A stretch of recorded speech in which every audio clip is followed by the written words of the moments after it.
Hello guys, welcome to my YouTube channel. In this particular lecture we will discuss about the control and coordination chapter. तो ये high school का जो 7th chapter है उसका नाम है कंट्रोल एंड कोऑर्डिनेशन। तो इस लेक्चर में दो सिस्टम का कॉम्बिनेशन होता है जिसे हम दूसरा नाम भी दे सकते हैं। इसे दूसरे नाम से कहते हैं न्यूरो एंडोक्राइन इंटीग्रेशन भी कहते हैं इसको। ओके, तो देखते हैं ये क्या होता है। Living organism respond to react various stimuli like heat, light, cold and touch and pressure. तो कोई भी अगर लिविंग ऑर्गेनिज्म है तो रिस्पॉन्ड करेगा किसी भी रिएक्शन को। जैसे कि हीट है, अगर मान लीजिए हीट बहुत ज़्यादा कोई चीज़ गर्म चीज़ छुएगा तो रिएक्शन करेगा, हाथ हटा लेगा तुरंत से। अगर लाइट बहुत ज़्यादा लगी है, अगर आँखों पे बहुत ज़्यादा रोशनी आ गई तो क्या करेगा, अपनी जो आँख होगी वो बंद कर लेगा। बहुत ज़्यादा कोल्ड होगी तब भी वो रिस्पॉन्स करेगा। टच का भी रिस्पॉन्स करता है एंड प्रेशर का भी रिस्पॉन्स करते हैं living organism. Plant and animal both respond to the stimuli but in different manner. अगर प्लांट की बात करें तो प्लांट भी क्या करते हैं, ये भी इस रिस्पॉन्ड करते हैं किसी भी स्टिमुलस का, लेकिन दोनों का जो रिस्पॉन्स करने का जो तरीका है वो क्या है, डिफरेंट होता है। ओके,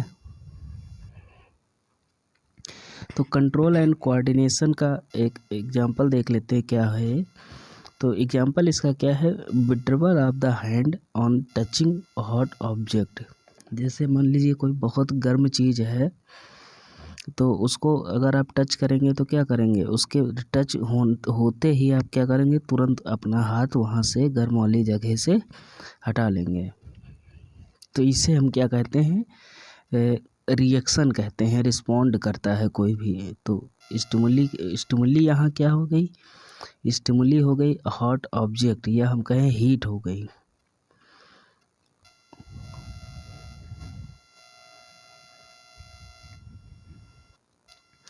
आगे देखते हैं कि कंट्रोल एंड कोऑर्डिनेशन क्या होता है। It is brought about in all organism with the help of two main system. यहाँ दो मेन सिस्टम होते हैं। जैसे पहला होता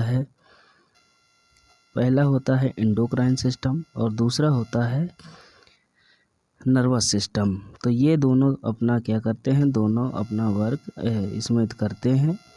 तो नर्वस सिस्टम की बात करते हैं तो नर्वस सिस्टम क्या होता है, नर्वस सिस्टम क्या होता है, ये क्या करता है, to receive information from the environment से इंफॉर्मेशन को रिसीव करता है। To receive information from the various part, जैसे बॉडी के जितने भी पार्ट हैं वहाँ से क्या करेगा, स्टिमुलस को या इंफॉर्मेशन को रिसीव करना इसका काम होता है। और एक्ट कैसे करता है, to act accordingly through the muscle and gland. और एक्ट कैसे करेगा, मसल के थ्रू और ग्लैंड के थ्रू करता है। तो यहाँ कई सारी चीज़ें होती हैं। जैसे पहला होता है स्टिमुलस। स्टिमुलस क्या है, एनी चेंज इन एनवायरनमेंट और within that bring about the reaction. तो कोई मान लीजिए एनवायरनमेंट में चेंज हो या किसी लिविंग ऑर्गेनिज्म के बॉडी के भीतर अगर कोई अचानक कोई चेंज आ रहा है तो क्या करेगा, वो रिएक्शन करेगा, जिसे हम कहते हैं रिस्पॉन्स। आगे देखते हैं रिस्पॉन्स क्या होता है। रिस्पॉन्स की बात करें तो रिस्पॉन्स क्या है, to reaction of our body these changes. कोई अगर चेंज हो रहा है तो हमारी बॉडी क्या करेगी, उसके प्रति, उसके अगेंस्ट क्या करेगी, रिएक्शन करेगी। तो उसे हम क्या कहेंगे, रिस्पॉन्स कहते हैं। अब देखिए यहाँ कई तरह के रिसेप्टर होते हैं। तो रिसेप्टर क्या हो गए, are specialized tip of the some nerve cell that detect the information from the environment. और इन्वायरमेंट में कैसा चेंज हुआ है, किस प्रकार की स्टिमुली है, उसके लिए हर एक स्टिमुलस का अपना अलग एक रिसेप्टर होता है। तो रिसेप्टर कई सारे होते हैं। जैसे पहले रिसेप्टर की बात करें तो इनर ईयर हो गया, ये भी रिसेप्टर होता है। फोटो रिसेप्टर, ये भी फोटो रिसेप्टर आई, ये भी रिसेप्टर ही होती हैं। स्किन हो गया, ये भी रिसेप्टर का काम करती है। ऑल्फैक्टरी जैसे नोज़ हो गया तो ये भी रिसेप्टर का वर्क करती है। और जैसे टंग की बात करें जिसे हम गस्टेटरी कहते हैं तो ये भी रिसेप्टर का वर्क करती है।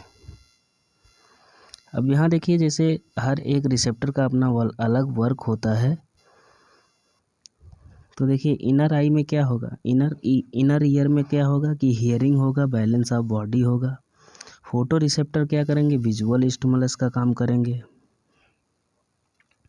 स्किन क्या करेगी, पेन हो गया, जैसे पेन हो गया, टच हो गया, हीट हो गया, इसके प्रति रिस्पॉन्ड करेगी। ऑल्फैक्टरी हो गया, जैसे स्मेल का कोई डिटेक्शन होगा तब क्या करेगा, ऑल्फैक्टरी वाले रिसेप्टर एक्टिवेट हो जाएंगे। गस्टेटरी में जैसे टेस्ट का डिटेक्शन है करेंगे। अगर मान लीजिए किसी चीज़ के टेस्ट के प्रति अगर कोई रिएक्शन हो रहा है तो वो क्या होगा, वहाँ गस्टेटरी वर्क करता है। आगे बात करते हैं न्यूरॉन क्या होता है। न्यूरॉन में 3 पार्ट होते हैं न्यूरॉन के। तो पहला होता है डेंड्राइट, दूसरा होता है सेल बॉडी या एक्सॉन, और तीसरा क्या होता है, साइनैप्स। तो डेंड्राइट क्या होता है, डेंड्राइट क्या करता है, इन्फॉर्मेशन, यहाँ पर क्या होता है, इन्फॉर्मेशन इज रिक्वायर्ड। और सेल बॉडी क्या करता है, information travel as a electric stimulus या इलेक्ट्रिक इम्पल्स।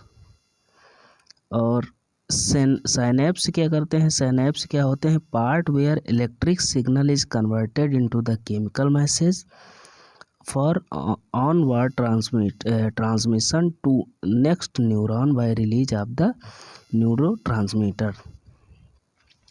तो साइनैप्स कैसे बनते हैं, जैसे कई सारे न्यूरोट्रांसमीटर होते हैं, जैसे एसिटिलकोलिन हो गया, कई सारे रिस्पॉन्स न्यूरोट्रांसमीटर होते हैं। तो ये क्या करते हैं, जब दो एक्सॉन हर एक मतलब 2 न्यूरॉन आपस में जब एक तरह का कनेक्शन बनाते हैं तो उससे हम क्या कहते हैं, साइनैप्स कहते हैं। तो क्या करते हैं, ये इलेक्ट्रिक जो इम्पल्स होता है या इलेक्ट्रिक सिग्नल होता है उसको केमिकल मैसेज में क्या कर देते हैं, कन्वर्ट कर देते हैं। जहाँ ये कहाँ होता है, साइनैप्स में होता है। तो साइनैप्स कैसे बनेगा, साइनैप्स बनेगा कि जैसे नर्व की जो एंडिंग होती है वहाँ पर साइनैप्स बनता है। अब जैसे मान लीजिए ये एक है न्यूरॉन, तो न्यूरॉन की एंडिंग है, तो यहाँ क्या होगा, एक दूसरे न्यूरॉन की एंडिंग होगी। अब ये दोनों एक दूसरे से क्या करेंगे, ये एक दूसरे से इंटरेक्शन करेंगे और यहाँ पे क्या बनाएंगे, साइनैप्स बनाएंगे। समझ गए। अब आगे देखते हैं साइनैप्स होता क्या है। तो साइनैप्स क्या होता है, साइनैप्स जो होते हैं, synapse the point of the contact between the terminal branches of axon, जो एक्सॉन की टर्मिनल ब्रांचेस होती हैं उनका जो पॉइंट होता है, तो ये एक दूसरे से क्या करती हैं, कनेक्ट करती हैं। और एक जो एक्सॉन एक एक्सॉन का जो न्यूरॉन है या न्यूरॉन का जो एक्सॉन है दूसरे के जो डेंड्राइट से दूसरे न्यूरॉन के डेंड्राइट से क्या करते हैं, ये इंटरेक्शन करते हैं और इसे हम क्या कहते हैं, साइनैप्स कहते हैं।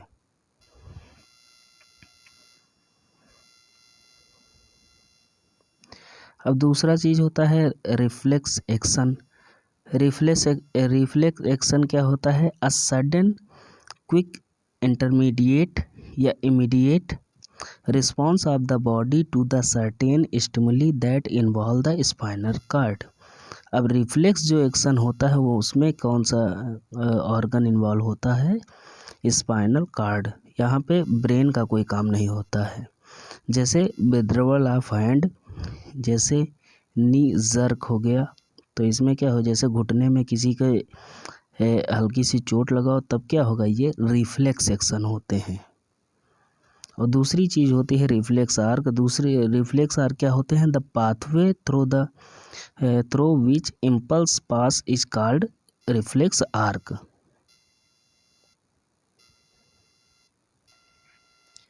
रिफ्लेक्स आर्क क्या होता है कि जो इम्पल्सेस होते हैं उनके लिए जो पाथवे प्रोवाइड करता है, या जो इम्पल्सेस पास होते हैं उस पाथवे को हम क्या कहते हैं, रिफ्लेक्स आर्क कहते हैं।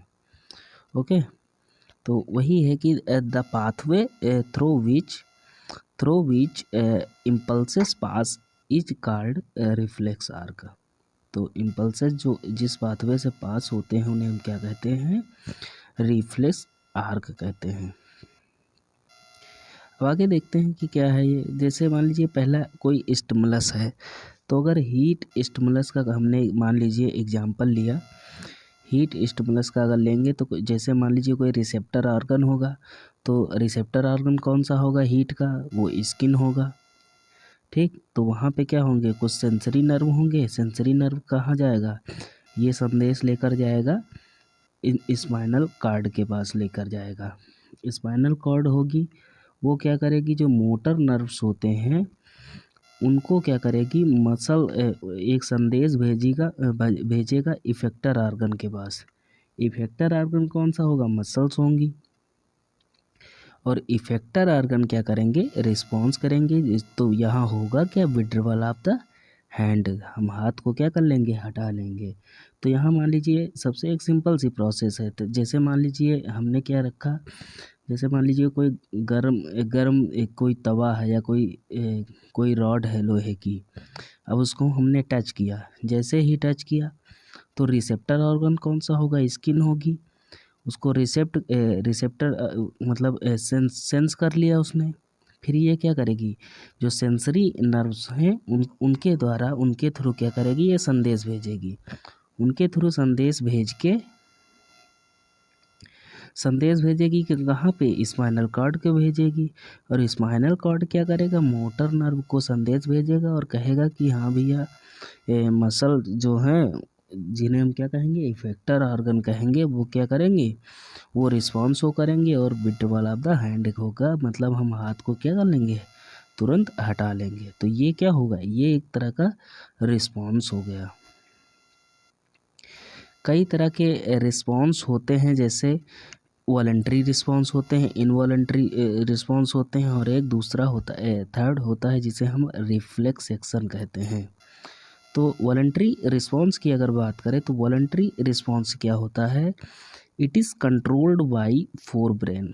ये जैसे हम लोग बोलते हैं या लिखते हैं, है ना, तो ये क्या हो गई, वॉलंटरी हो गई, ये हम इसको कंट्रोल कर सकते हैं। तो ये हमारा जो फोर ब्रेन होता है वो कंट्रोल करता है। इनवॉलंटरी क्या हो गया, इनवॉलंटरी किससे अगर कौन कंट्रोल करता है, जो मिड ब्रेन हो गया और हाइंड ब्रेन हो गया। इनवॉलंटरी में जैसे हार्ट बीट हो गई, वोमिटिंग हो गई, या रेगुलेशन ऑफ हार्ट बीट हो गई, तो ये हो गई इनवॉलंटरी। अब रिफ्लेक्स एक्शन क्या होता है, it is controlled by the spinal cord. तो रिफ्लेक्स एक्शन किससे कंट्रोल होता है, स्पाइनल कॉर्ड से कंट्रोल किया जाता है। जैसे हम ऊपर भी बात कर चुके हैं कि withdrawal of the hand on the touching of the hot object. अगर मान लीजिए किसी गर्म ऑब्जेक्ट को हम टच करते हैं तो वहाँ से हम तुरंत उसको हाथ को हटा लेंगे, तो ये क्या होगा, ये एक तरह का रिफ्लेक्स एक्शन होता है। अब हम यहाँ बात करेंगे कि जो ह्यूमन का जो नर्वस सिस्टम होता है उसके बारे में बात करेंगे। तो जो नर्वस सिस्टम होता है ये तीन भाग में डिवाइड होता है। जैसे पहला होता है सेंट्रल नर्वस सिस्टम, जिसे हम सीएनएस कहते हैं। एक होता है पेरिफेरल नर्वस सिस्टम, जिसे हम पीएनएस कहते हैं। और एक तीसरे टाइप का नर्वस सिस्टम होता है जिसे हम कहते हैं ऑटोनॉमिक नर्वस सिस्टम। सीएनएस जो होता है दो चीज़ से मिलकर बना होता है। एक तो यहाँ पर ब्रेन वर्क करता है, दूसरा स्पाइनल कॉर्ड वर्क करता है। अब यहाँ जो ब्रेन होता है ये तीन भाग में डिवाइड होता है, fore brain, mid brain, hind brain. और स्पाइनल कॉर्ड तो अलग ही पार्ट हो गया। फिर अगर हम पेरिफेरल नर्वस सिस्टम की बात करें तो यहाँ भी दो तरह के नर्व्स होती हैं। एक तो हो गई क्रेनियल नर्व्स और दूसरा हो गए स्पाइनल नर्व्स। तो क्रेनियल नर्व कहाँ से अराइज होती हैं, कहाँ से डेवलप होती हैं? ब्रेन से डेवलप होती है। स्पाइनल नर्व जो होती है स्पाइनल कॉर्ड से डेवलप होती हैं। ऑटोनॉमिक नर्वस सिस्टम की बात करें तो यहाँ दो तरह के नर्वस सिस्टम होते हैं। एक होता है सिंपैथेटिक नर्वस सिस्टम और दूसरा होता है पैरासिम्पैथेटिक सिस्टम। ओके, तो ये हमने बात कर ली अपने नर्वस सिस्टम के बारे में। अब आगे हम बात करेंगे ह्यूमन के ब्रेन के बारे में। तो सबसे पहले बात आती है ह्यूमन का ब्रेन जो होता है 3 मेजर पार्ट में या 3 रीजन में डिवाइड होता है। तो सबसे पहला रीजन होता है फोर ब्रेन, दूसरा होता है मिड ब्रेन और तीसरा होता है हैंड ब्रेन। जो most complex and specialized part brain का होता है उसे हम कहते हैं सेरिब्रम। तो most complex specialized part of the brain is known as cerebrum. ये फंक्शन कौन कौन से करता है? जैसे सबसे पहला फंक्शन है thinking part of the brain. ये सोचते हैं, जैसे हम कोई चीज़ सोचते हैं तो इसमें कौन वर्क करता है? सेरिब्रम करता है। वॉलंटरी एक्शन जो होते हैं जैसे हमने कहा टॉकिंग वॉकिंग, तो ये सभी किस पे डिपेंड है? ये फोर ब्रेन करता है जिसे हम सेरिब्रम कहते हैं। सेरिब्रम दूसरा काम भी करता है, इंफॉर्मेशन को स्टोर करता है जैसे मेमोरी कहते हैं हम उसको। तीसरा काम क्या करता है? इस सेंटर एसोसिएटेड विद हंगर, अगर हमें भूख लगती है तो उसको कौन कंट्रोल करता है? Cerebrum. Receive sensory impulses, sensory जो इम्पल्सेस होती हैं उनको वेरियस जो बॉडी के बहुत सारे पार्ट होते हैं वहाँ से क्या करता है? जो सेंसरी इम्पल्सेस होते हैं उनको रिसीव करता है और उनसे क्या करता है? उनसे इंटीग्रेट करता है। फिर अब हम बात करेंगे आगे मिड ब्रेन के बारे में। तो मिड ब्रेन क्या होता है? मिड ब्रेन जो होता है ये दो भाग में डिवाइड होता है। यहाँ पे आती हैं दो चीज़ें, एक आता है हाइपोथैलेमस और दूसरी आती है पिट्यूटरी ग्लैंड। तो हाइपोथैलेमस क्या करता है? केमिकल कोऑर्डिनेशन करवाता है और पिट्यूटरी ग्लैंड क्या करती है? हार्मोन का सिक्रीशन करवाती है। अब हम ब्रेन के तीसरे पार्ट की बात करेंगे हैंड ब्रेन के बारे में। हैंड ब्रेन जो होता है 3 भाग में डिवाइड होता है। पहला होता है सेरिबेलम, दूसरा होता है मेडुला और तीसरा होता है पोन्स। सेरिबेलम क्या करता है? कंट्रोल करता है बॉडी पोस्चर को एंड बैलेंस को कंट्रोल करता है। दूसरा काम करता है control precision of the voluntary action, ये भी वॉलंटरी एक्शन जो होते हैं उनको भी कंट्रोल करता है। और तीसरा काम क्या करता है? कंट्रोल इनवॉलंटरी एक्शन को भी कंट्रोल करता है जैसे blood pressure, salivation and vomiting. Involuntary action regulation of the respiration. तो मेडुला क्या करेगा? जो कंट्रोल करेगा इनवॉलंटरी एक्शन को, और जैसे ब्लड प्रेशर, सैलाइवेशन या वोमिटिंग हो गई। पॉन्स क्या करेगा? इनवॉलंटरी एक्शन को ये भी कंट्रोल करता है, रेगुलेशन ऑफ द रेस्पायरेशन।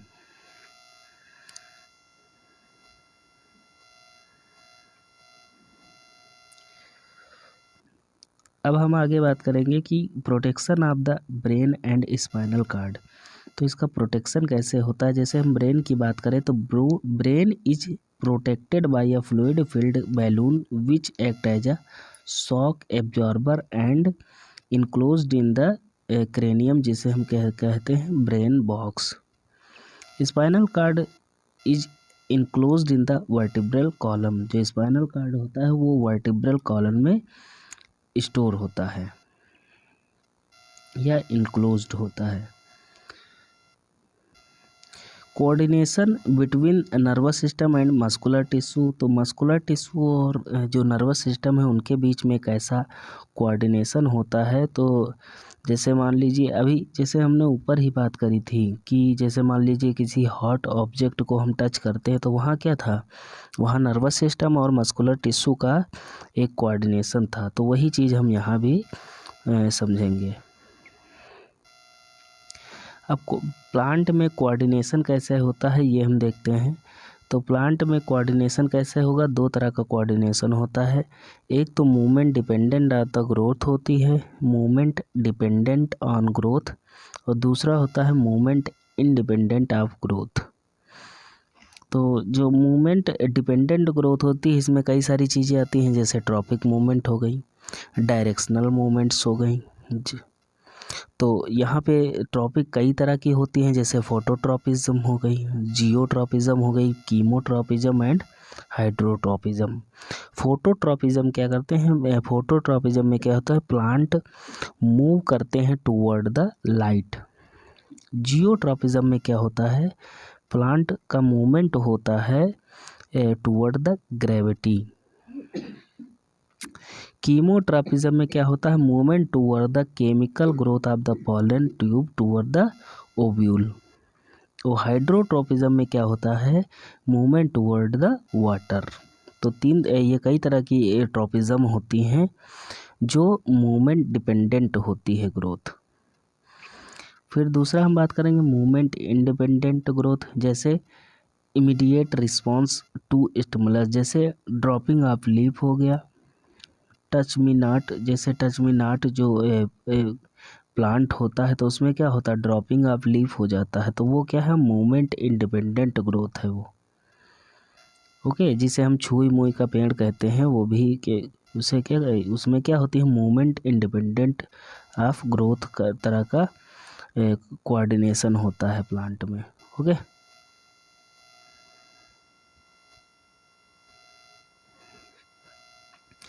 अब हम बात करेंगे प्लांट हार्मोन के बारे में। तो प्लांट हार्मोन कई तरह के होते हैं, जैसे plant hormone are chemical compound which help to coordinate growth, development and response to the environment. अब जैसे प्लांट हार्मोन की बात करें तो यहाँ कई सारे प्लांट हार्मोन होते हैं, जैसे ऑक्सिन हो गया। ऑक्सिन कहाँ होता है, सूट की टिप पे बनता है, जो प्लांट का सूट टिप होता है वहाँ पे सिंथेसाइज होता है। इसका फंक्शन क्या होता है, ग्रोथ में फंक्शन करता है। And phototropism, more growth of the cell toward the light. दूसरा हार्मोन होता है जिब्रेलिन। जिब्रेलिन क्या करता है, help in the growth of the stem. Stem का जो ग्रोथ होता है जिब्रेलिन करवाता है। तीसरा होता है साइटोकाइनिन, ये क्या करवाता है, सेल डिवीजन को प्रमोट करता है प्लांट में। एब्सिसिक एसिड, एब्सिसिक एसिड क्या करता है, ग्रोथ को इनहिबिट करता है। एंड वीटिंग ऑफ लीफ, जो जैसे स्ट्रेस हार्मोन, इसे हम स्ट्रेस हार्मोन भी कहते हैं, ये क्या करता है, पत्तियों की वीटिंग करवाता है, उनको गिराने में हेल्प करता है ना, जिसे पतझड़ कहते हैं। तो पतझड़ के कब होता है, जब एब्सिसिक एसिड का ज़्यादा सिक्रीशन हो जाता है तब।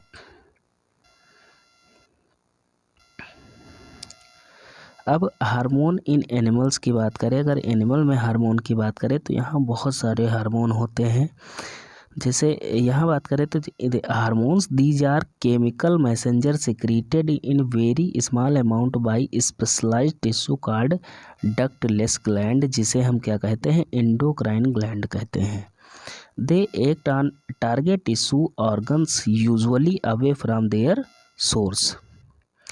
Endocrine system help in control and coordination through the chemical compound known as hormones. तो यहाँ कई सारी ग्लैंड होती हैं ह्यूमंस में, जैसे हम कुछ ग्लैंड की बात करते हैं, जैसे हाइपोथैलेमस हो गया, तो वहाँ से जितने भी रिलीजिंग हार्मोन होते हैं वो सिक्रीट होते हैं।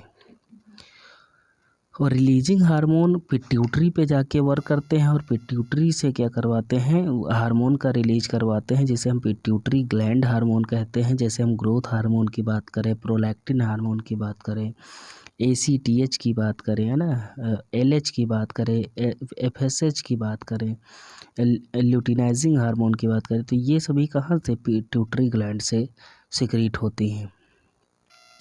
तीसरा है पैराथायराइड ग्लैंड, जहाँ से पैराथार्मोन सिक्रीट होता है। फोर्थ है थायराइड ग्लैंड, तो ये कहाँ, ये इससे थायरॉक्सिन हार्मोन सिक्रीट होता है, जैसे T3 T4 की बात करते हैं, तो ये सारी चीज़ें यहाँ सिक्रीट होती हैं। फिर एड्रिनल ग्लैंड की बात आती है, एड्रिनल ग्लैंड में भी कई सारे हार्मोन सिक्रीट होते हैं। फिर यहाँ पे छोटी छोटी और भी ग्लैंड होती हैं। अगर फीमेल की बात करें तो वहाँ पे ओवरी होती हैं, वहाँ से भी हार्मोन सिक्रीट होते हैं। और मेल्स में टेस्टिस होता है, वहाँ से भी हार्मोन का सिक्रीशन होता है जिसे हम टेस्टोस्टेरोन कहते हैं। ओके, अब यहाँ देखिए एक लिस्ट दी है मतलब हार्मोन्स की, और वो किस ग्लैंड से सिक्रीट होते हैं उनकी, और उनकी लोकेशन क्या है और उनका फंक्शन क्या है। तो सबसे पहले हार्मोन की अगर हम बात करें तो थायरॉक्सिन है। थायरॉक्सिन सिक्रीट कहाँ से होगा? थायराइड से सिक्रीट होता है। इसकी लोकेशन कहाँ है? जो नेक है या थ्रोट रीजन है वहाँ पे पाया जाता है। ये क्या करता है? मेटाबॉलिज्म का रेगुलेशन करवाता है। जैसे मेटाबॉलिज्म आप कार्बोहाइड्रेट है, फैट है, प्रोटीन है, तो उनका रेगुलेशन करवाता है। ग्रोथ हार्मोन की बात करें तो ये भी पिट्यूटरी से सिक्रीट होता है। ये लोकेशन कहाँ है इसका? जो ग्रोथ हार्मोन है पिट्यूटरी का जो मिड पार्ट होता है वहाँ मिडिल पार्ट होता है वहाँ पाया जाता है, या हम इसे एडिनोहाइपोफाइसिस भी कहते हैं। तो एडिनोहाइपोफाइसिस यहाँ मिड ना कह के हम एडिनोहाइपोफाइसिस कहेंगे। ये क्या करवाता है? रेगुलेट करता है ग्रोथ को एंड डेवलपमेंट को। तीसरा हार्मोन आता है एड्रेनेलिन। ये एड्रिनल से सिक्रीट होता है। किडनी के ऊपर पाई जाती है ये ग्लैंड, और किडनी के ऊपर पाई जाती है। और क्या करती है ये? Regulation increasing of blood pressure का ना इंक्रीज हो इसलिए ये रेगुलेशन करता है। हार्ट बीट का रेगुलेशन करता है। कार्बोहाइड्रेट मेटाबॉलिज्म भी करवाता है इन द इमरजेंसी या ड्यूरिंग इमरजेंसी। अब हम बात करेंगे टेस्टोस्टेरोन की, जहाँ से सेक्स हार्मोन सिक्रीट होते हैं। मेल्स में टेस्टिस से टेस्टोस्टेरोन सिक्रीट होता है, ओवरी से एस्ट्रोजन सिक्रीट होता है, और इन दोनों को हम क्या कहेंगे? गोनेट कहेंगे। ये जेनाइटल लोअर एब्डोमेन एरिया में पाए जाते हैं। ये क्या करते हैं? चेंजेस एसोसिएटेड विद प्यूबर्टी या सेक्सुअल मैच्योरिटी को शो करते हैं। ओके, तो यहाँ पे जैसे मान लीजिए कई सारी चीज़ें आती हैं, जैसे कुछ हार्मोन्स होते हैं जिनकी कमी से ग्वाइटर हो जाता है। जैसे थायरॉक्सिन हार्मोन, जो थायराइड हार्मोन है या थायरॉक्सिन हार्मोन है, यहाँ कहाँ से सिक्रीट होता है? थायराइड ग्लैंड से सिक्रीट होता है। तो जो आयोडाइज्ड साल्ट होता है वो हमारे लिए क्यों नेसेसरी होता है, वो चीज़ यहाँ दी गई है। तो iodine mineral is essential part of the thyronine hormone, या थायरॉक्सिन हार्मोन है जो है उसके लिए बहुत ज़्यादा इसेंशियल माना जाता है iodine. It is important that we must consume iodized salt and in turn it is essential for thyroid gland and it is control carbohydrate, protein and fat metabolism. For the best balance of the growth, deficiency of the iodine might cause the disease known as goiter. तो जो अगर मान लीजिए growth hormone, जो thyroid gland का जो hormone है, अगर उसकी कमी हो गई तो क्या हो जाएगा? किसी भी आदमी में या किसी भी ह्यूमन में क्या हो सकता है? ग्वाइटर हो सकता है। ओके, तो ये हमने बात कर ली कंट्रोल एंड कोऑर्डिनेशन के बारे में, जिसमें हमने प्लांट के बारे में बात करी और प्लांट हार्मोन के बारे में, और एनिमल हार्मोन के बारे में बात करी, या एंडोक्राइन हार्मोन के बारे में बात करी। ओके, अगर लेक्चर पसंद आया हो तो वीडियो को लाइक करिएगा, चैनल को सब्सक्राइब करिएगा। Okay, thank you.